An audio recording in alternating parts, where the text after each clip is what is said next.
Okay. Hi friends, ఈరోజు ఈ video వచ్చేసి మనకి 2024వ సంవత్సరము పోలీస్ వర్గం అనేది డిసెంబర్ 2వ డేట్ అండి. సో 1వ డేటు 2వ డేట్ మనము సూర్యోదయంతో లెక్క పెట్టుకునే వాళ్ళు 2వ డేటు, లేదు అని అంటే 1వ డేటు రోజు చేసుకుంటారనమాట. అసలు ఈ పోలీస్ వర్గం ఎందుకు చేస్తారు, దీనికి ఒక కథ అనేది ఉంటుంది అండి. ప్రతి ఒక్కరు పోలీస్ వర్గంలో పాల్గొంటుంటారు కదా. అంటే ఇంట్లో మనము అరటి దుప్పలలో దీపాలు వెలిగించేసి నీళ్ళలో వదిలేయడము అవన్నీ చేస్తూ ఉంటారు. కొంతమంది నది స్నానాలకు వెళ్ళేసి అక్కడ విడిచిపెడుతూ ఉంటారు జ్యోతులను. సో ఇది ఏంటి అంటే అండి, ఒక పల్లెటూరులో చాలా కాల క్రితం పూర్వము ఒక పల్లెటూరులో ఒక చాకలి కుటుంబం ఉంటుండేనంట. సో అక్కడ వాళ్ళకి 7 కుమారులు, వాళ్ళకి పెళ్ళిళ్ళయ్యాక 7 భార్యలు ఉంటుండేనట. 7 భార్యలలో చిన్నదైన అంటే 7వ కొడుకు భార్య. సో ఆమె చాలా బీద కుటుంబం నుండి వచ్చింది అని చెప్పేసి అత్తగారు కొంచెం పార్షాలిటీ అనేది చూపిస్తుండేనంట అండి. సో అప్పుడు ఒకానొక కార్తీక మాసంన అత్తగారు మిగిలిన 6 తోడికోడళ్ళు మొత్తం పనిన అంతా పోలికి, అంటే ఆ చివరి అమ్మాయి పేరు వచ్చేసి పోలి అన్నట్టు, పోలికి అప్పగించి నది స్నానానికి వెళ్ళిపోతూ ఉండేవారు. మొత్తం పని భారమ అంతా పోలి చూస్తూ ఉండేది. కార్తీక మాసం చివరి రోజున, అనగా కార్తీక అమావాస్య రోజున పోలి అనుకుంది, నేను కూడా నదికి వెళ్ళి స్నానం చేసి దీపాలను వదిలిపెట్టాలి అని మనసులో కార్తీక మాసం అంతా అనుకునేది. అయినప్పటికీ అత్తగారు తోడికోడళ్లకు భయపడి వెళ్ళలేకపోయినది. కార్తీక అమావాస్య రోజున 6 తోడికోడళ్ళు నది స్నానానికి వెళ్ళేటప్పటికీ పోలి అనుకున్నది, నేను కార్తీక మాసం అంతా కూడాను ఒక్క దీపం కూడా వెలిగించలేకపోయాను.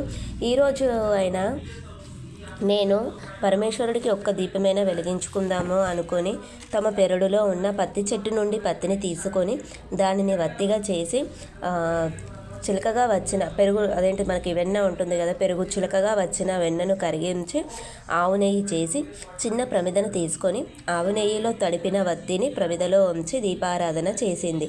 ప్రమిదను వదలాలి అనుకుని అత్తగారి భయంతో ఇంట్లోనే చాకలి బాణలో ఈ ప్రమిదను వదిలింది. బాణ అంటే మనకు తెలుసు కదా అండి, చిన్న ప్లేట్ కానివ్వండి, మన గిన్నె కానివ్వండి, ఏదైనా.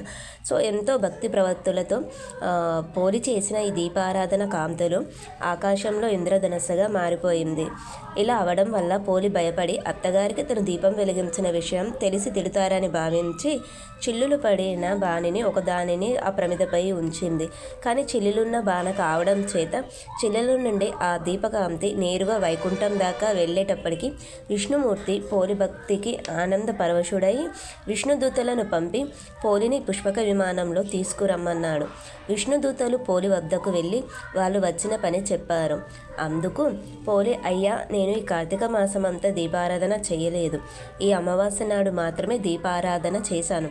నేను కాకుండా మా ఊళ్ళో నా పేరు గలవారు ఎవరైనా ఉన్నారు కాబోలు. మీరు పొరపడి నా వద్దకు వచ్చారు అని అన్నది. పోలి ఇంటికి పుష్పక విమానం వచ్చిన వార్త విన్న ఆమె అత్తగారు తోడికోడళ్ళు అసూయపడ్డారు. కార్తీక మాసం అంత దీపారాధన మేము చేస్తే ఈ ఒక్కరోజు దీపారాధన చేసిన పోలికి స్వర్గప్రాప్తి ఏమిటని అసూయపడ్డారు. చివరికి విష్ణుదూతలు పోలిని ఒప్పించి పుష్పక విమానంను ఎక్కించుకొని శరీరంతోనే పోలిని వైకుంఠానికి చేర్చారు. ఈ కథను ఎవరైతే భక్తి శ్రద్ధలతో వింటారో, చదువుతారో వారికి అష్టైశ్వర్యాలు లభిస్తాయి. ఇక్కడ మనం గమనించాల్సింది ఏంటి అంటే పోలి పరమేశ్వరుడికి దీపారాధన చేసింది, కానీ విష్ణుమూర్తి ఆమెకు వైకుంఠ ప్రాప్తి కలిగించాడు.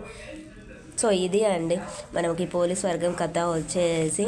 మనము కార్తీక మాసం అంతా వెలిగించకపోయినా సరే, కార్తీక మాసం మనకు చివరి రోజు అయినటువంటి అమావాస్య రోజు మనము దీపాలు వెలిగిస్తే పుణ్యమట అండి. సో కార్తీక మాసం అంతా వెలిగిస్తారు, ఈరోజు కూడా వెలిగిస్తూ ఉంటారు కదా చాలా మంది. మనము అరటి దుప్పలలో వెలిగిస్తూ ఉంటాము దీపాలను.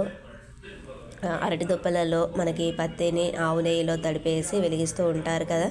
సో ఇది అండి, ఇది వచ్చేసి కరీంనగర్లో ఇక్కడ టీటీడీ కళ్యాణ మండపంలో కార్తీక దీపోత్సవం అనే కార్యక్రమాన్ని చేపట్టారనమాట. సో చాలా బాగా జరిగిందండి, అందరూ చాలా బాగా పాల్గొన్నారు. చాలా బాగా అనిపించింది. కార్తీక దీపోత్సవం అని మనకి విష్ణునామాలు లింగం లాగా చాలా బాగా వేశారు, చాలా బాగా జరిగిందన్నమాట. సో ఇది ఫ్రెండ్స్ ఈరోజు ఈ ఎపిసోడ్ వచ్చేసి ఈరోజు ఈ వీడియో వచ్చేసి. సో మేము కూడా పాల్గొన్నామండి, చాలా బాగా అనిపించింది అవి వెలిగిస్తూ ఉంటే. సో హర హర మహాదేవ అనుకుంటూ దీపం పరబ్రహ్మ జ్యోతి అని వాడుకుంటూ చాలా బాగా చేసేసామన్నమాట కార్యక్రమంను. సో ఇది ఫ్రెండ్స్ ఈరోజు ఈ వీడియో వచ్చేసి. ఛానల్ని సబ్స్క్రైబ్ చేసుకొని పక్కనే ఉన్న బెల్ ఐకాన్ని ప్రెస్ చేయండి. మేము పెట్టేటువంటి వీడియోస్ మీకు నోటిఫికేషన్ రూపంలో వస్తాయి. Okay friends, bye. ఉందాం ఇంకా మళ్ళీ మరిన్ని విషయాలతోటి మళ్ళీ మంచి మంచి వీడియోస్ తోటి మళ్ళీ కలుద్దాం ఫ్రెండ్స్. ఓకే బాయ్ ఫ్రెండ్స్, ఉందాం ఇంకా మరి.